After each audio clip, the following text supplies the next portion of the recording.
This morning we are starting a new journey, a new time together, and we're going to read through the book of Proverbs. Proverbs is a very applicable book, still, even though it's written thousands of years ago, it is still so applicable to our lives today. And I want to invite you to join us in reading through the book of Proverbs, studying it, memorizing it, applying it in our lives. Because you see, the book of Proverbs is all about wisdom. It's all about the wisdom of the Lord.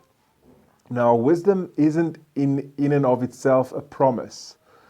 So the majority of Proverbs aren't promises that you can claim or that you can stand on.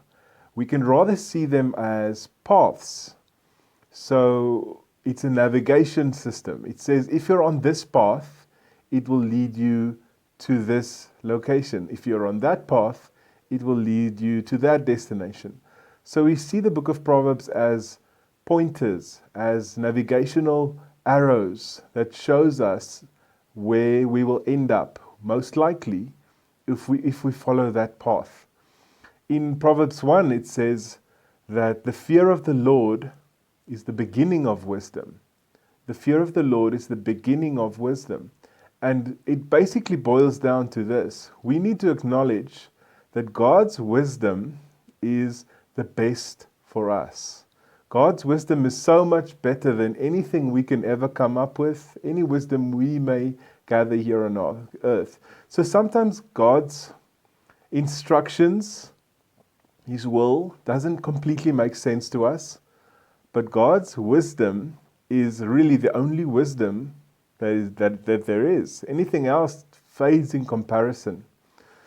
So whether God is telling you to start praying for the government, or He's telling you to be faithful with your taxes, or God is telling you to forgive someone, sometimes obeying hurts, or it's uncomfortable, or it doesn't make sense.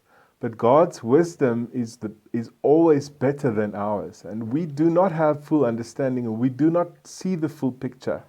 So it's always better. So I want to encourage you, as we read through the book of Proverbs, do not just read, do not just study, do not just memorize, but look for application. Ask yourself, am I on the path of wisdom? If I want to end up where this proverb is saying I'm going to end up, am I following the wise choice right now? Am I doing the right thing right now? Is my next step the wise thing to do? And that's my prayer for us during this season of Proverbs, that we will discover wisdom. So I hope you enjoy this book.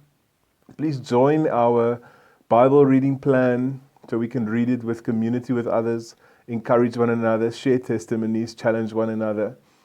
But also make sure that you find time every day to spend time in this book. May God bless you.